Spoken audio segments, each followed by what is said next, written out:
ayudó a crecer, cómo fueron sus inicios, cómo fueron sus problemas. Y quisiera compartirles un video que se volvió viral el año pasado. Es un video no tan viejito, que muestra en Guatemala cómo hubo un problema grande en una iglesia evangélica, ¿sí? Quisiera que lo vieran y después que ya podamos comentar algo de él.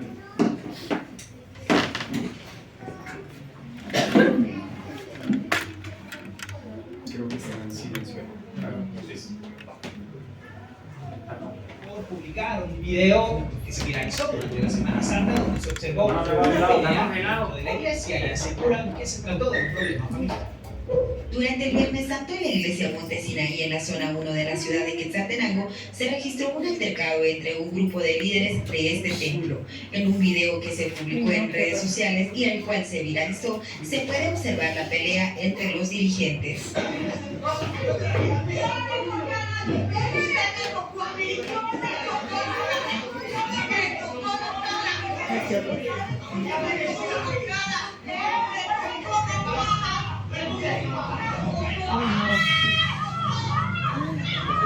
Posterior al incidente, uno de los involucrados, Pablo Reyes, denunció la agresión mientras era trasladado a un centro asistencial. Hoy herido, hermanos amados.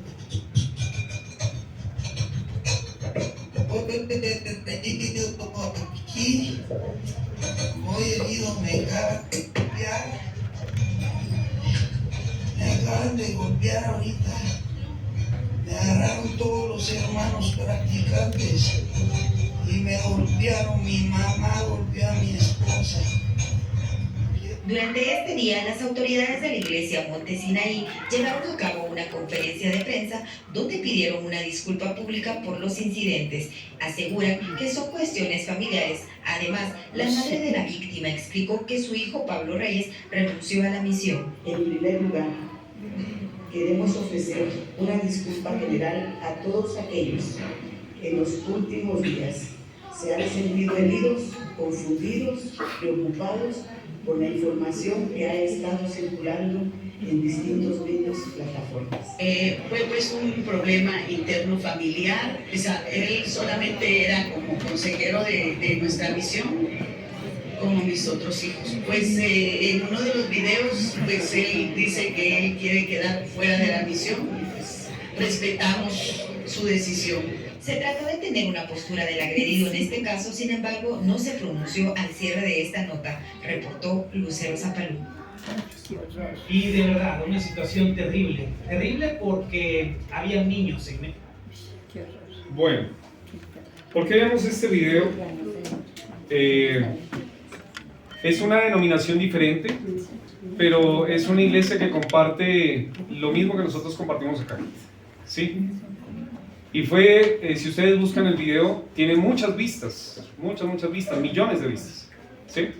Y muchas personas pues aprovechan y empiezan a mandar mensajes, ¿no? Y empiezan a decir cosas de los cristianos y de la fe de los cristianos. Porque cuando pasan estas cosas dicen, ¿y dónde está eso que predican allá en la iglesia? ¿Cómo así? Y empiezan ahí con antorchas, podría decirse, con palos a salir contra los cristianos, porque supuestamente en una iglesia cristiana no deben pasar esas cosas. Pero antes de que ya empecemos a decir esto, a desarrollar el tema de hoy, las iglesias son lugares donde vienen pecadores redimidos y otros que no lo son para buscar al Señor. Ustedes deben entender que las iglesias no la contienen personas perfectas, ¿no? Ustedes no son perfectos, yo tampoco. Y por lo tanto, al no ser perfectos y más aún a ser pecadores que vivimos todavía en este mundo, ¿sí? Hasta que vayamos al cielo vamos a estar completamente ya santificados, ya nunca más problemas, ya nunca más por ahí que me molestó esto o aquello, ya se acabó eso. Pero mientras que estemos acá, vamos a seguir siendo personas que muchas veces nos disgustamos, por ahí saltamos, y no debería ser como las personas en este mundo. Yo le compartí ayer a los hermanos siervos que estábamos yendo con mis hijas a una clase de natación que ellas tienen, y de repente salió un hombre y le atravesó al otro la bicicleta cuando iban a pasar, y el uno empezó a gritarle al otro, y que no sé qué, y venga y que nos damos. No dice, pues eso es en el mundo, pero en la iglesia debemos tener cuidado de que cosas así puedan suceder. ¿Y sabe qué? Según lo que dice la Escritura, en la iglesia antigua pasaban estas cosas también. Pasaban discusiones, pleitos, ¿sí? Por diferentes razones.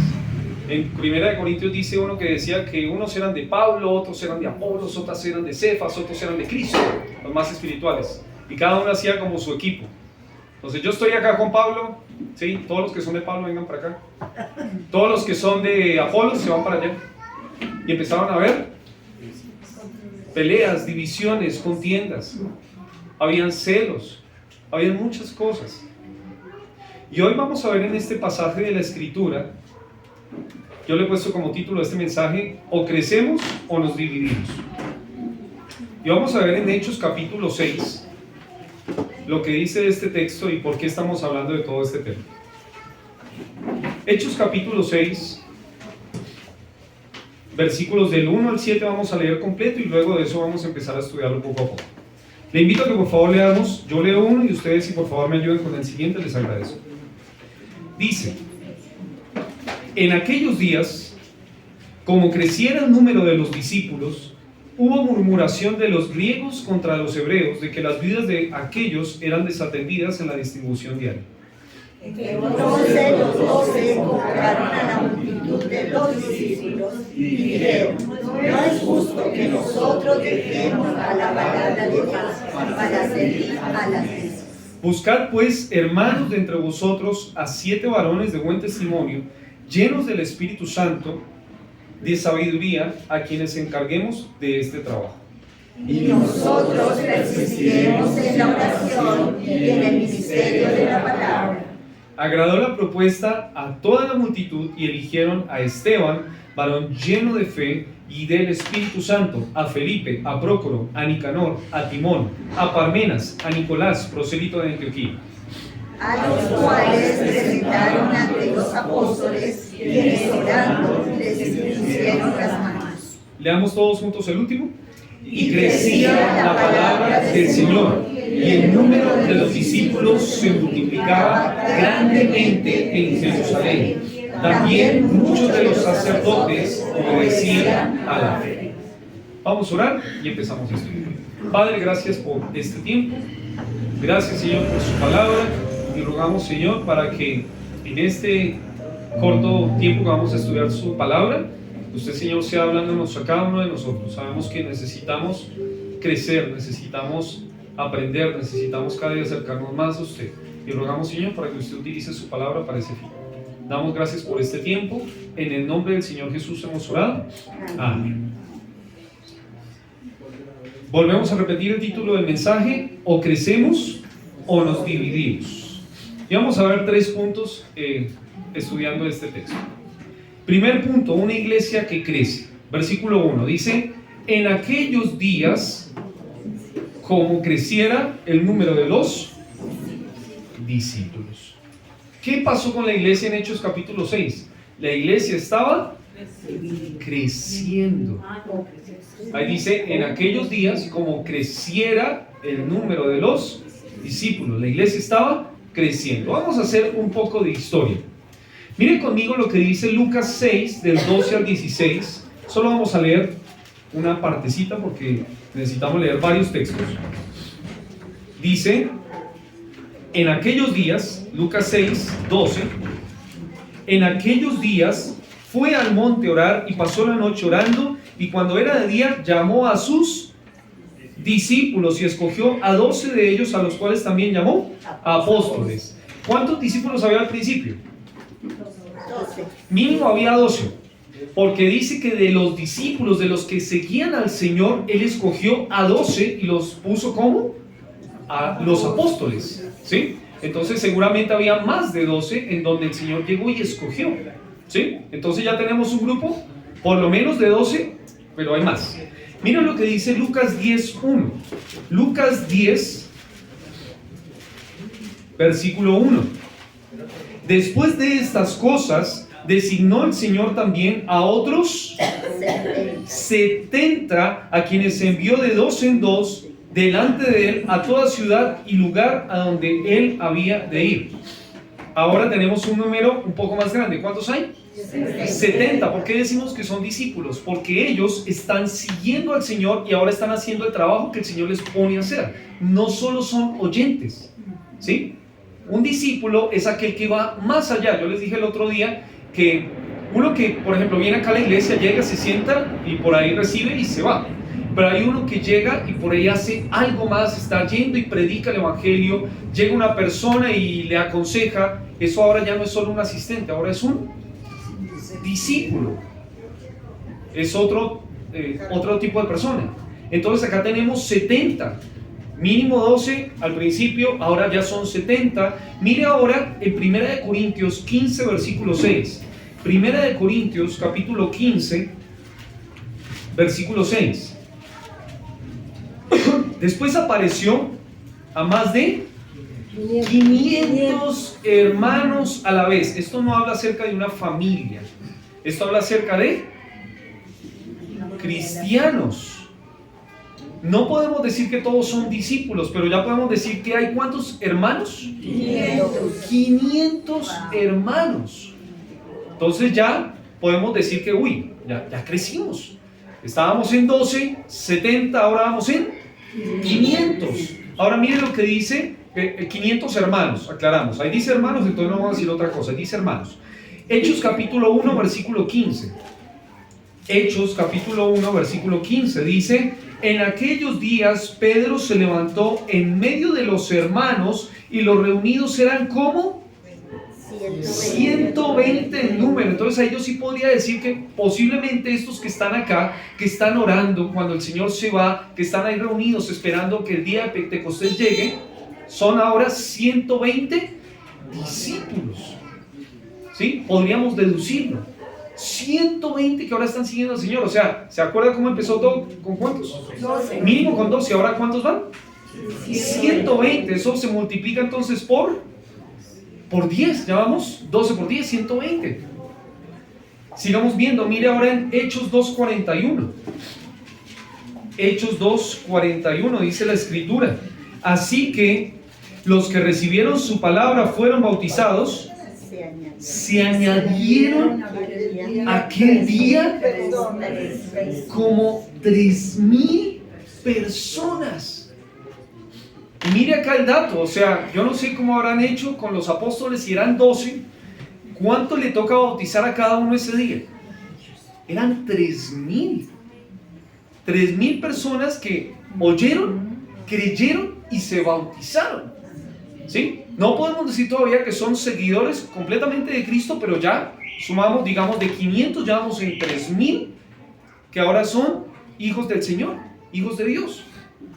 Sigamos viendo. Mira ahora lo que dice en Hechos 2:47. Versículos más adelante dice: alabando a Dios y teniendo favor con todo el pueblo, y el Señor añadía cada día a la iglesia los que habían de ser salvos. No nos vamos a meter en la profundidad del texto, pero lo que queremos decir es que había un crecimiento continuo, todos los días, cada día. Nosotros, por la gracia del Señor, vemos que acá llegan personas, no siempre vemos, pero muchas veces yo he visto personas que llegan acá. Imagínense la iglesia antigua, todos los días, cada día. ¿Sí? No fue solo del totazo 3,000, sino que ahora sigue. Mira ahora en Hechos 4, versículo 4. Hechos 4, versículo 4, dice la Escritura: pero muchos de los que habían oído la palabra creyeron, y el número de los, dato interesante, el número de los varones era como 5,000. ¿Por qué no dice que la multitud era como 5,000? Porque eran solo varones. Están contando a los varones, pero ¿será que solo hay varones? No podemos decir eso.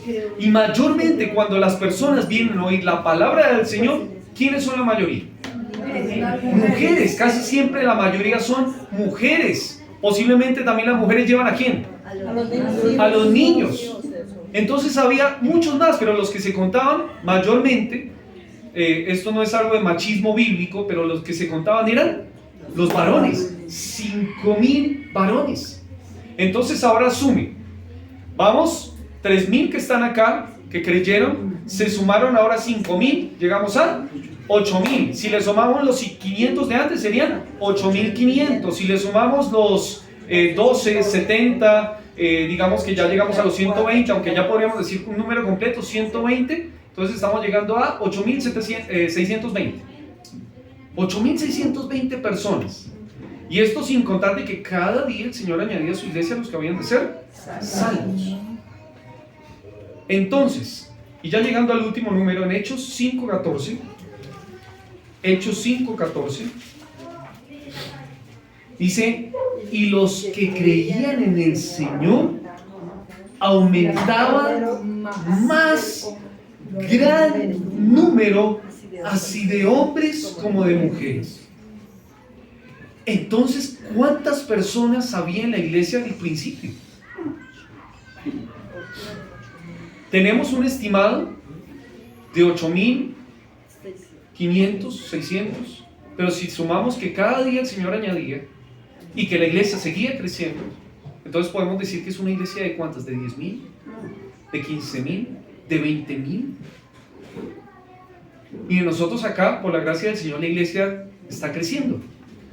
Y muchas veces no da tiempo para poder cuidar de todos ustedes, y ya vamos a hablar algo de esto. Pero imagínense cuidar de una iglesia de 10.000 personas, de 15.000 personas. Es una locura. Una bendición, pero una locura. Hay iglesias en Estados Unidos que son gigantes. Yo no sé cómo hace un pastor solo, que creo que no es así, y no es algo bueno, en cuidar de todas estas personas. Imagínense a Moisés, cuando dice que Jetro llegó y lo regañó y le dijo, Moisés, ¿por qué estás haciendo esto así? Porque dice que Moisés se sentaba desde la mañana hasta el alba, ¿sí? Cuando ya estaba ahí terminando el día, y dice que todo el día estaba juzgando. Y Jetro llega y le dice, ¿qué haces? Vas a desfallecer de todo tú y todo este pueblo. Es mucho trabajo. Pon a personas que estén de buen testimonio, de 50, de 100, de 1000, que vayan y juzguen los asuntos pequeños y todo lo grande lo traigan a ti. ¿Se acuerdan de ese texto? ¿Sí? Entonces acá vemos que la iglesia estaba creciendo. Pero mire un detalle que no es menor en el versículo 1 del capítulo 6. En aquellos días, como creciera el número de los discípulos. Esta iglesia no era solo de creyentes que vienen y se sientan. Esta iglesia estaba llena de discípulos. ¿Qué diferencia hay entre un creyente asistente y un discípulo? Que el discípulo es activo, trabaja. Hay un video muy bonito, no se lo voy a pasar ahorita porque si no se come tiempo, pero muestra, por ejemplo, que un discípulo está ahí con su Biblia y anota y que no sé qué. Un creyente mayormente cuando está empezando en la vida cristiana, por ahí no tiene Biblia, por ahí está, perdón si ofendo a alguien, pero por ahí está ahí, oiga, que el pastor le llama, no, está dormido, por ahí está jugando con el celular, por ahí está viendo, y que no lo vean, ¿no? Porque estoy pasándose el capítulo, el versículo, ¿no? Muchas veces ocurre eso en la iglesia con personas que hasta ahorita están creciendo, están aprendiendo, están ahí poquito a poquito. Pero cuando uno ve a cristianos acá en la iglesia, a mí me gusta mucho ver hermanos que llegan y dicen, oiga, ¿sabe qué? ¿Dónde es que dijeron? ¿Qué versículo era? Oiga, preste atención, ¿cuál dijo? ¿Cuál punto era este? Es lindo poder ver eso. Es lindo poder ver eso en nuestros niños. Es lindo poder ver eso en jóvenes, en adultos, que están pendientes a la palabra. Es una bendición ver eso. Es lindo poder ver personas que ahora no solo esperan que les sirvan, como decían acá, sino que ahora ellos deciden servir. ¿Qué hay que hacer? ¿Dónde hay que barrer? ¿A quién hay que predicar? Que llevan folletitos, que no solo los tienen ahí puestos en la cartelera, sino que se los llevan para el trabajo y empiezan a compartir. Es diferente ver personas que son ahora discípulos. Lo decíamos un poco más claro cuando veíamos la alimentación de los 5.000, ¿se acuerdan? En la alimentación de los 5.000 dice que los apóstoles llevan los panes, pero hay 5.000 que los están comiendo. Son más. ¿Quiénes son los discípulos? Los que están sirviendo. Y yo le quiero preguntar primero a usted, ¿usted es creyente? Yo creo que todos, la mayoría de los que estamos acá somos creyentes. Pero usted es discípulo, usted está siguiendo a Cristo. Seguir a Cristo implica tomar la cruz. Dice que si alguno quiere venir en pos de mí, niéguese a sí mismo, tome su cruz cada día y sígame. Usted puede venir acá en la iglesia y ser simplemente un simpatizante, sentarse y escuchar y aceptar lo que se está diciendo, pero no conocer a Cristo. Por ahí usted simplemente escucha y ya. Le cae bien la persona que comparte, o viene por ahí porque la familia lo invita, se sienta y se va. Puede ser que ya conoció a Cristo y está ahí de a poquitos escuchando la palabra y el Señor empieza a trabajar en su corazón. Pero el Señor no quiere que usted se quede ahí nada más. El Señor quiere que se hagan discípulos. Dice, por tanto, id y hacer discípulos a todas las naciones. No dice que solo hagamos creyentes. Dice que hagamos discípulos, personas que crezcan, que amen al Señor. Yo le invito primero a que conozca a Cristo, pero si usted ya conoce a Cristo, a que recuerde que el Señor quiere que usted sea un discípulo, uno que siga a Cristo, y que ore para que la Iglesia Bautista del Camino se llene de discípulos, que la iglesia crezca con discípulos, que en unos años nos podamos ver y podamos ver que todos los que están aquí están siguiendo a Cristo. No que son de los religiosos que van los domingos a la iglesia, sino que siguen a Jesús. En cada área de su vida, que siguen a Jesús. Así la iglesia empezó a crecer, se empezó a llenar la iglesia de discípulos. No nos dice exactamente cuántos discípulos había ahora. Yo estaba buscando si me salía algún dato ahí en Google. Es interesante porque cuando llega más o menos el año 300, en el 333 dice que se llenó el imperio de lo que era el cristianismo. Pero en ese proceso empezó a crecer exponencialmente. ¿Sí? Más o menos en el año 90 dice que ya había 10.000, según lo que dice Google. Yo creo que eran muchos más, según lo que dice la Biblia. ¿Sí? Y que en el siguiente, en el año, creo que en el 150, dice que ya había como 200.000, 300.000 en el imperio. Y empezó a crecer, a crecer, a crecer. Tengamos cuidado con que el crecimiento solo sea de personas nominales que dicen ser creyentes, ¿sí? Pero que no son realmente creyentes, o peor aún, que dicen ser discípulos y que no lo son. Número 2. Primero, una iglesia que crece. Número 2. Una iglesia con problemas. Leamos lo que dice el versículo 1. Dice, en aquellos días, como creciera el número de los discípulos, hubo murmuración de los griegos contra los hebreos, de que las viudas de aquellos eran desatendidas en la distribución diaria. En la iglesia, como decíamos al principio, siempre va a haber conflictos de diferentes índoles. Y en la iglesia acá aparecieron conflictos. Es interesante que aparecen conflictos en la medida que empezaron a crecer. Después del crecimiento dice que empezaron a aparecer conflictos. ¿Sí? Uno puede echarle la culpa al diablo, ¿no? No, es que el diablo fue. Y yo creo que sí, el diablo está ahí metido. Muchas veces hay predicadores que dicen que es el que se sienta por ahí en las bancas a escuchar, a mirar a ver en qué puede hacernos caer. Lo puede hacer, pero no podemos decir que eso dice acá en el texto. Lo que dice acá el texto es que hubo murmuración de los griegos contra los hebreos, de que las viudas de aquellos eran desatendidas en la distribución diaria. ¿Qué quiere decir esto? Antes de decir el tema de murmuración, dice aquí que las viudas de los griegos y las viudas de los hebreos. ¿Cómo así? Las viudas de los griegos, la palabra griego en este texto de la escritura nos habla acerca de un judío que tenía habla griega. ¿Sí me entienden?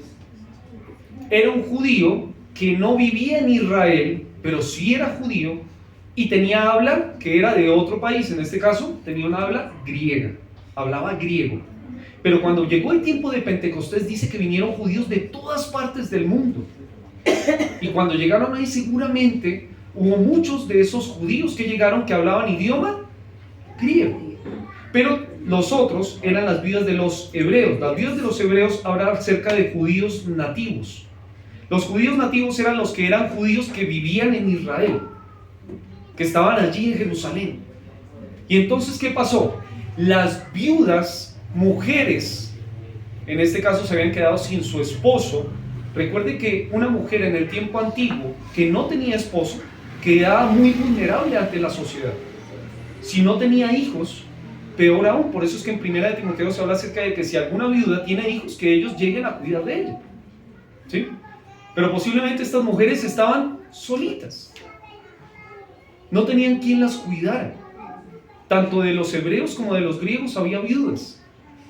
Y dice de que las viudas de los griegos fueron desatendidas. ¿Qué significa eso? La palabra desatender es descuidar, es pasar por alto.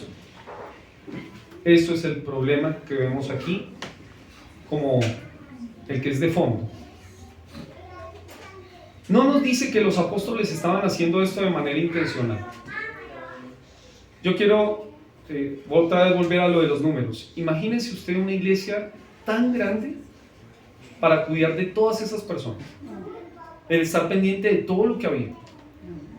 Los apóstoles eran personas que habían estado con el Señor, pero seguían siendo hombres. Y el problema estaba. No se puede decir que ellos de manera voluntaria lo quisieron hacer, pero el problema está. Y ellos estaban a cargo de esta iglesia y tenían que estar pendientes de estas cosas. Pero se les pasó. Y estaba mal. Nadie dijo que estuviera bien, estaba mal. Estaba mal que las viudas fueran desatendidas, descuidadas. Y tenían que arreglar este problema. Y yo escribí acá algunos textos antes de seguir al siguiente punto que tiene que ver con el problema. Mire lo que dice 1 de Pedro capítulo 5 versículo 1.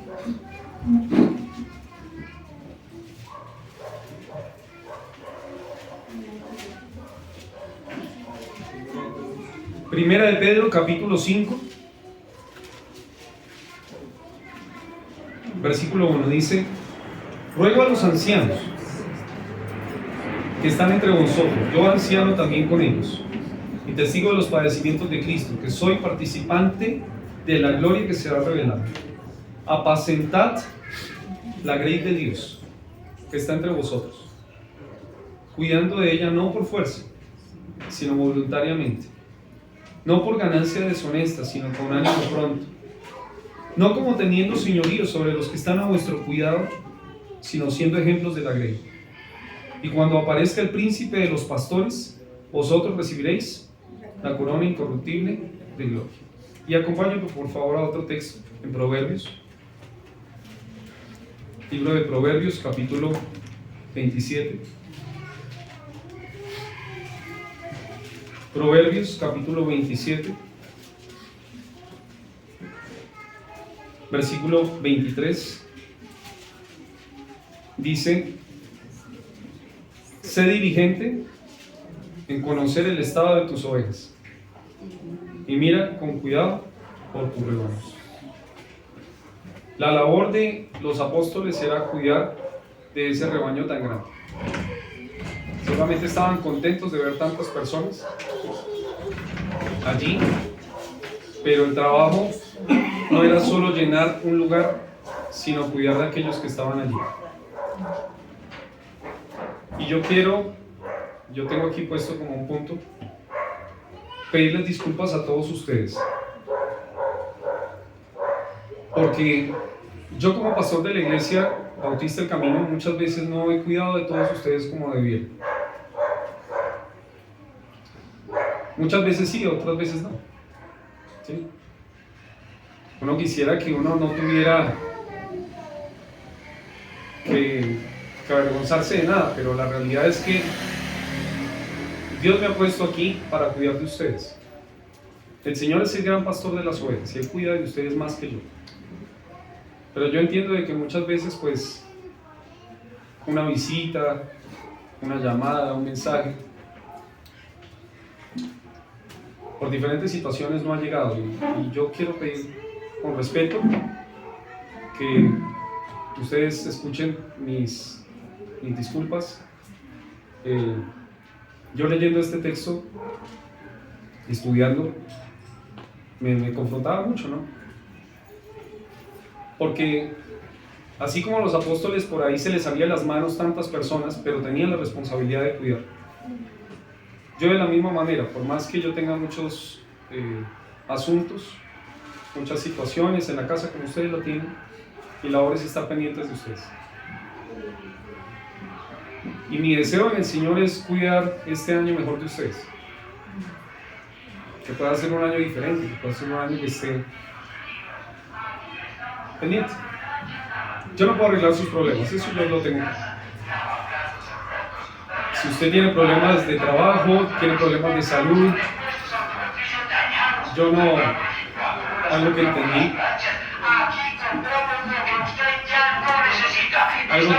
es que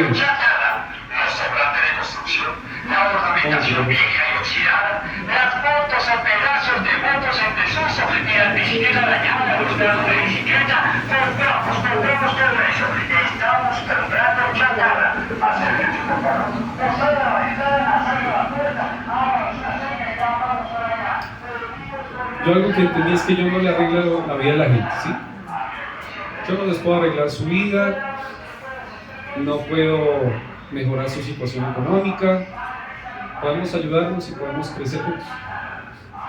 El que va a estar ahí pendiente de todo lo que se me sale de las manos es el gran pastor. Pero mi deseo es poder decirles a ustedes que puedan orar por mí para que yo pueda ser ese pastor que Dios quiere para esta iglesia, ¿sí? Pero el otro problema que había allí en la iglesia fue un problema ni siquiera que las viudas se pusieron a hacer protesta. Usted no veía a las viudas con pancartas en este capítulo, ¿sí? No salieron a pelear por sus derechos. Dice que los griegos, viendo que sus viudas eran desatendidas, empezaron a murmurar. Murmurar es quejarse bajito, empezar a hablar. ¿Sabe que miren, le dieron a él y no a mí? ¿Qué se cree? Yo también puse para la ofrenda. ¿Y es un problema? Claro que está el problema. Nadie dice que no está el problema. El problema estaba en que estas mujeres, quién sabe si se las pasaban por alto, por ahí estaban escondiditas, pero no se les estaba dando para su mantenimiento. Paréntesis, en la iglesia antigua empezaron a todos a dar de las cosas que tenían y había un fondo común para todo lo que pasaba en la iglesia. Dice que se juntaban y comían todos juntos. ¿Y qué pasó? Pues las personas allí, en este caso las viudas, recibían parte para su mantenimiento, pero no las estaban cuidando como debieran. Y entonces salieron terceros a decir, ¿qué está pasando? Y saben, muchas veces en la iglesia los problemas que tenemos no son problemas personales, son problemas que competen a terceros, a mi amigo, a mi amiga, perdón la expresión también, a mi hijo, a mi hija. No es directamente conmigo, pero me afectaron a mí, ¿sí? Me afectaron lo que me hicieron. Y entonces lo que ocurre acá es que estas personas dice que empiezan a murmurar. ¿Está mal? Claro que está mal. ¿Hay que arreglarlo? Claro que hay que arreglarlo. Está mal esto. Pero la Biblia dice que los problemas en la iglesia no se arreglan murmurando. ¿Cómo se arreglan los problemas en la iglesia?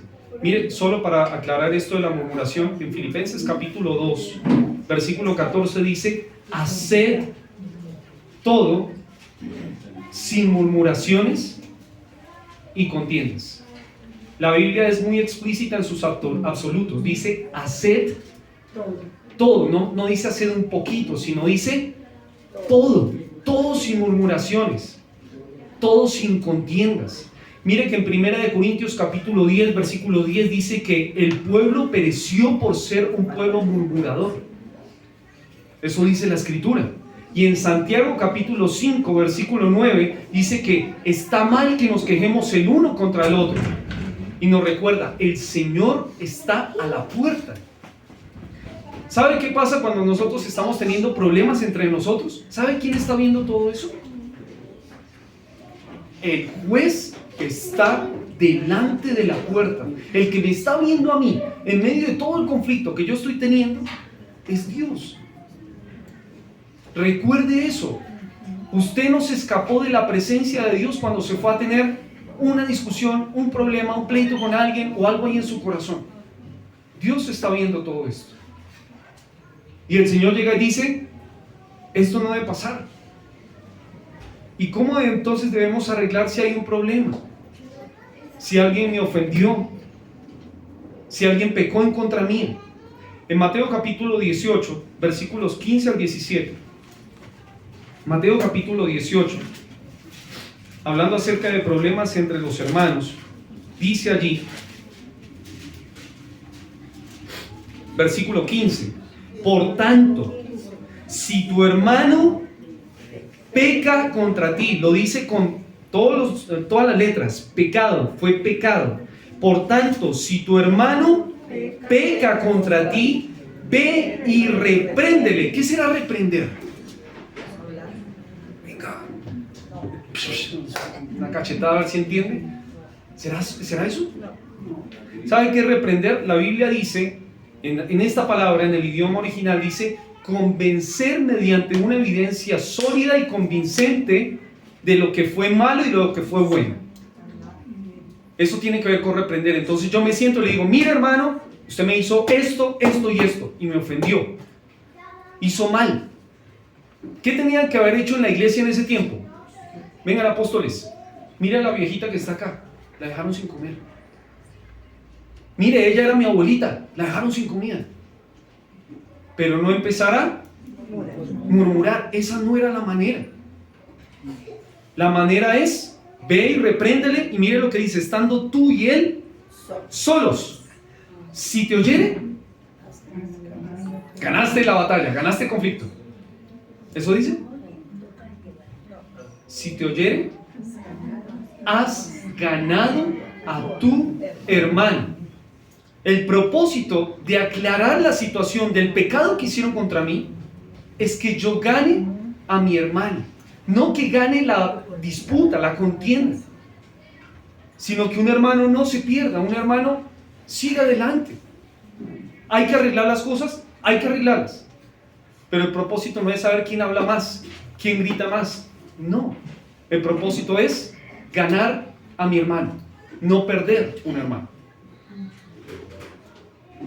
Siguiendo acá el desarrollo de este texto dice, si no te oyere, si tú con tus pruebas no te quieres escuchar, toma un contigo 2, para que en boca de 2 o 3 conste toda palabra. Y si no los oyere a ellos, dilo a la iglesia. Y si no los oyere a la iglesia, tenle por gentil y publicano. El desarrollo ordenado de los problemas en la iglesia es, yo vengo, te llamo a ti, que ofendiste, me ofendiste, pecaste contra mí, y hablamos las cosas, te muestro evidencia, buscando ganarte. Pero si no me quieres escuchar, voy y busco 2 personas que me acompañen, y si no quieres escuchar, vamos a hablarlo con la iglesia, y si no quieres escuchar, ¿qué dice? Tenle por gentil y publicano. ¿Qué quiere decir eso? Usted es una persona posiblemente que nunca conoció a Cristo. Usted, yo no sé qué pasa, pero usted no está bien. Porque una persona en Cristo entiende que los problemas, yo soy pecador, yo me equivoco, y si usted tiene algo contra mí, venga y lo hablamos. Si yo pequé contra usted, venga y me lo dice. Y si yo no quiero escuchar y paso todo este filtro, no diría, el pastor predica pero no aplica. ¿Sí, no? Estaría mal, completamente mal. Sería un soberbio. La Biblia declara, ve y arregla las cosas.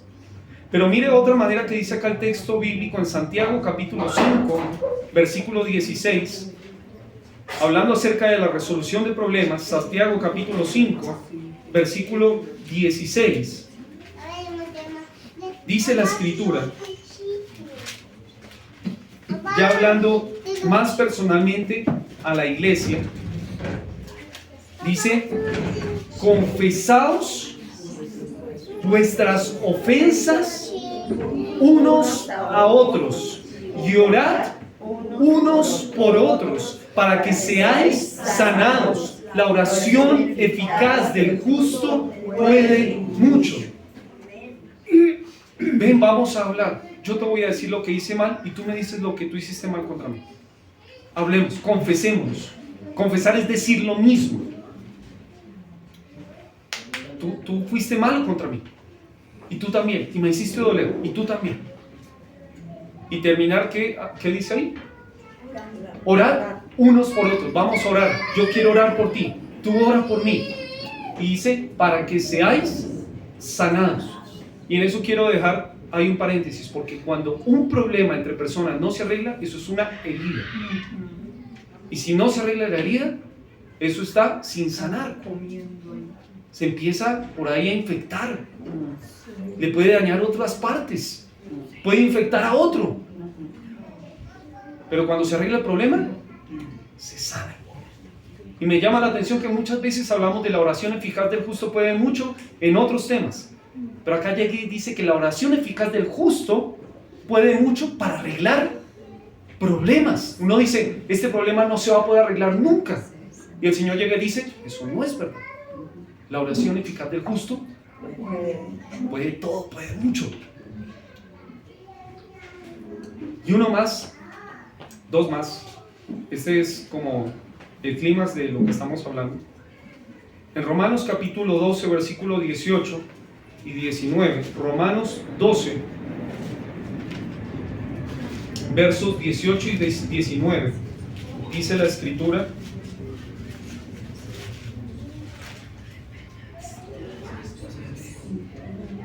si es posible, en cuanto dependa de vosotros, estad en paz con todos los hombres. No os venguéis vosotros mismos, amados míos, sino dejad lugar a la ira de Dios, porque escrito está: mía es la venganza, yo pagaré, dice el Señor. Ahí no dice que siempre vamos a tener paz, sino que dice, si es posible, en cuanto dependa de vosotros, estad en paz con todos los hombres. Posiblemente, muchas veces, no se va a arreglar la situación como creemos. Pero yo tengo que hacer lo que me toca hacer a mí. Tratar de que las cosas se arreglen y de estar en paz con todos en lo posible. Nunca tomar venganza. Dejarle eso aquí. Adiós. Mía es la venganza. Y finalmente en Colosenses capítulo 3, versículo 13. Colosenses 3, versículo 13 dice la Escritura: soportándoos unos a otros y perdonándoos unos a otros. Si alguno tuviere queja contra otro, si lo puede leer conmigo: de la manera que Cristo os perdonó, así también haced vosotros. Yo no perdono porque ya no me duele, ¿sí? Cuando yo perdono es cuando ya olvido, dice la gente. ¿Has escuchado eso? Si yo olvido, ahí sí perdono. Eso no dice la Biblia. El Señor perdona y Él recuerda todo, ¿sí? Hay un versículo para que ustedes entiendan, porque por ahí dirán, no, el pastor no sabe ese versículo. Hay un versículo que dice, yo me olvidaré de vuestros pecados y los voy a lanzar hasta lo profundo del mar. No tendré ya más memoria. Eso dice la Escritura. Esto habla acerca de un Dios que decide dejar el pecado allá, no que se le fue, ¿sí? Como que ella no lo sabe, como que no pasó. Eso no dice. Lo que dice es que Él decide voluntariamente: yo ya no voy a pensar en eso más, ¿sí? Y perdonar no tiene que ver precisamente con que usted se olvide de que eso pasó, de que le ofendieron, de que le dolió. Lo que dice es que perdonar tiene que ver como Cristo lo perdonó a usted, así usted puede perdonar. En base de lo que me hizo Cristo por mí, yo puedo decir, yo te perdono. Porque sabe, la deuda con Cristo nunca la vamos a poder pagar. La deuda de pecado nunca la voy a poder pagar. Y yo tenía una deuda con Dios. Y cualquier deuda que yo tenga con las otras personas, yo entonces la puedo perdonar. como Cristo me perdonó a mí. Entonces tenemos dos puntos. Primero, una iglesia que crece. Segundo, una iglesia con problemas. Tercero, una iglesia restaurada. Hasta ahora hemos visto solo un versículo, pero era como la base de lo que queríamos compartir el día de hoy. Versículos del 2 al 7, este es el último punto, dice en Hechos capítulo 6, versículo 2. Entonces los 12 convocaron a la multitud de los discípulos y dijeron: no es justo que nosotros dejemos la palabra de Dios para servir a las mesas. Buscad pues, hermanos, de entre vosotros a 7 varones de buen testimonio, llenos del Espíritu Santo y de sabiduría, a quienes encarguemos de este trabajo. Y nosotros persistiremos en la oración y en el ministerio de la palabra. Agradó la propuesta a toda la multitud, y eligieron a Esteban, varón lleno de fe y del Espíritu Santo, a Felipe, a Prócoro, a Nicanor, a Timón, a Parmenas y a Nicolás, prosélito de Antioquía, los cuales presentaron ante los apóstoles, quienes orando les impusieron las manos, y crecía la palabra del Señor, y el número de los discípulos se multiplicaba grandemente en Jerusalén. También muchos de los sacerdotes obedecían a la fe. Los apóstoles entienden que hay un problema, y entendiendo que hay un problema, cuando hay un problema en la iglesia hay que solucionarlo, ¿sí? Eso es ser responsable.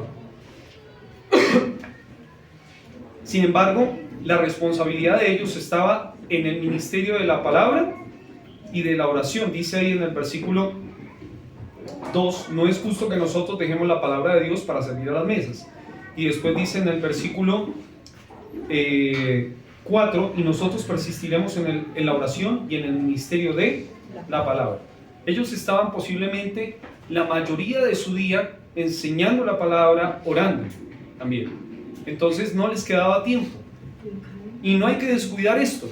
Entonces, ¿cómo hacemos para arreglar este problema? Entonces ellos pensaron: vamos a colocar personas de buen testimonio, llenas del Espíritu Santo, que vayan y puedan suplir esta necesidad que hay en la iglesia, que es cuidar.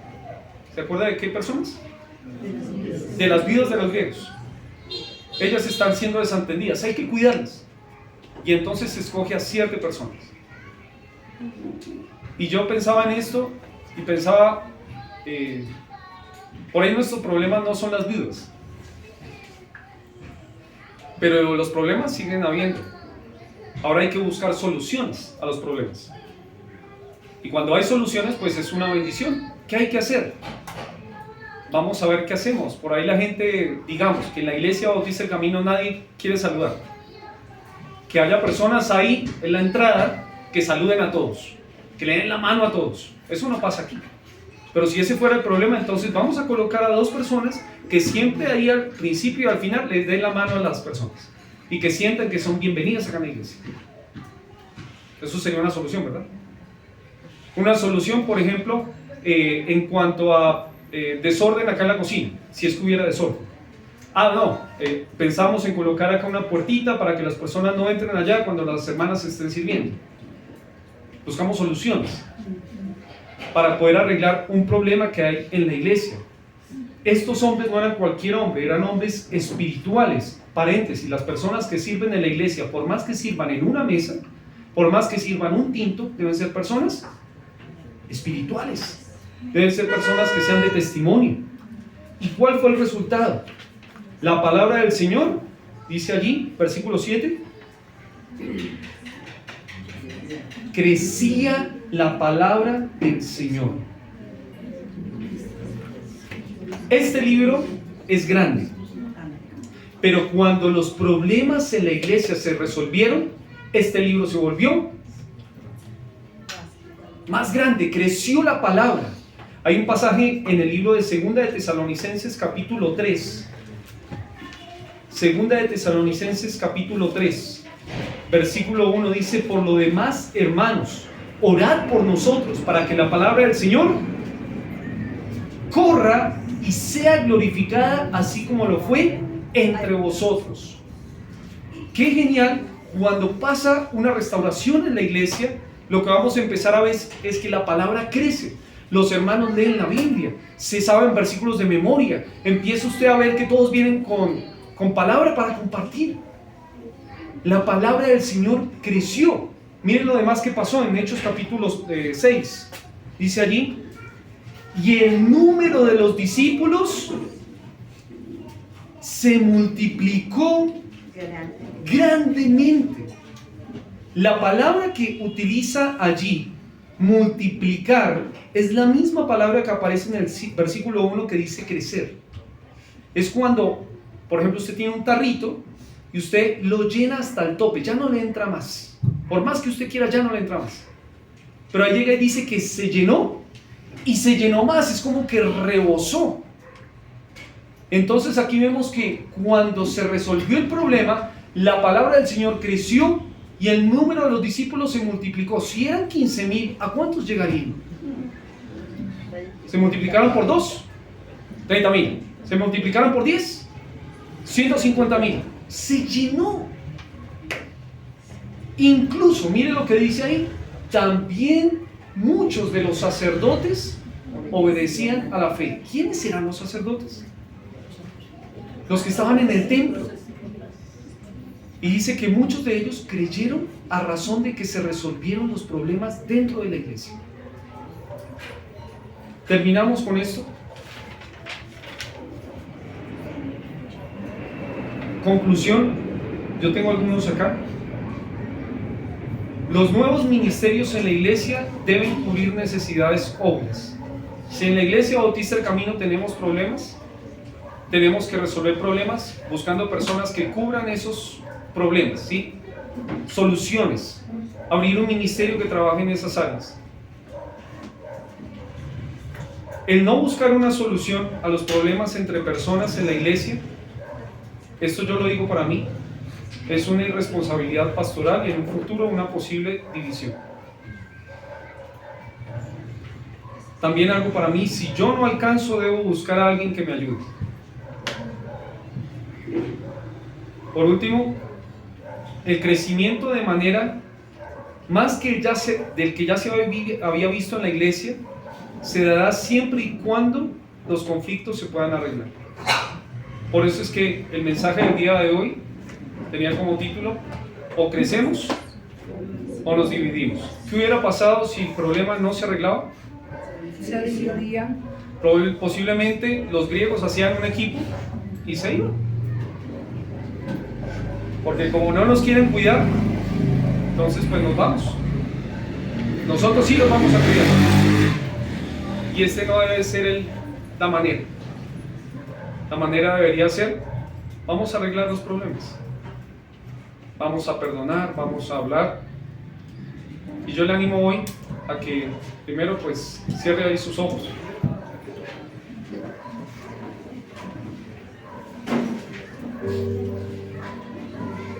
Y así como hacemos en la Santa Cena, que usted pueda hablar ahí en el silencio de su corazón con el Señor.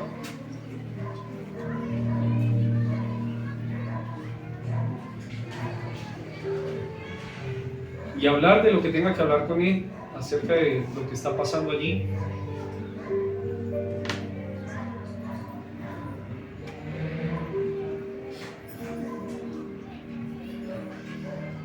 Hay muchas veces que uno se siente ofendido, atacado.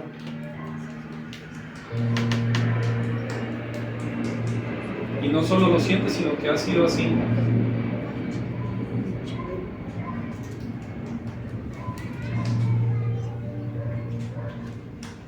Y no debemos ser como las personas en este mundo que se agarran a los puños, a las patadas,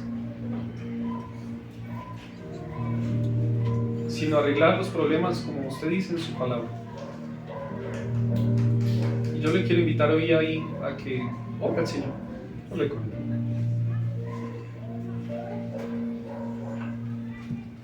Recuerde que el que estuvo allí siempre a la puerta de todo esto fue el Señor, y Él vio lo que le hicieron, Él vio que estuvo mal, pero también ve que en este momento ni usted ni la iglesia va a crecer si las cosas no se arreglan.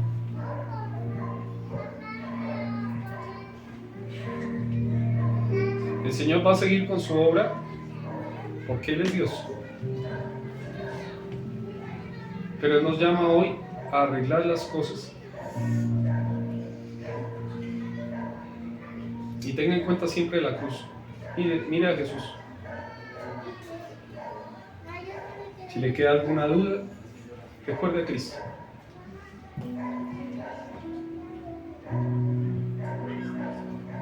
Si fue una persona de fuera de la iglesia que le hizo daño, recuerde también que pues es una persona sin Cristo, que no entiende lo que hace, que está en oscuridad, en tinieblas. Pero también recuerde que otra vez la cruz de Cristo es más grande que cualquier problema, que cualquier pecado. Y no permita que lo que le han hecho, que lo que le ha dolido en su corazón, dañe la obra que el Señor está haciendo en su vida. La Biblia declara que si alguien te hiere en una mejilla, ponle la otra. El que te pida, dale. Al que quiera tomar de ti prestado, no se lo rehuses. Que si te pide una milla, ve con él 2. Los cristianos somos totalmente diferentes a este mundo, porque Cristo es totalmente diferente a este mundo.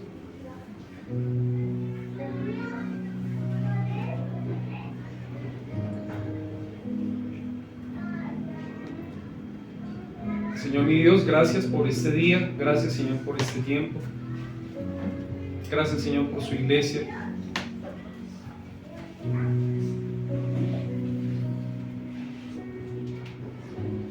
Sabemos que usted quiere que la iglesia suya, la iglesia de Cristo, sea lumbrera, sea sal, sea un estandarte en este mundo de lo que es bueno. Y rogamos, Señor, para que la iglesia, el camino sea así. Una iglesia que cada día crece, que con problemas y todo, los arreglamos y seguimos.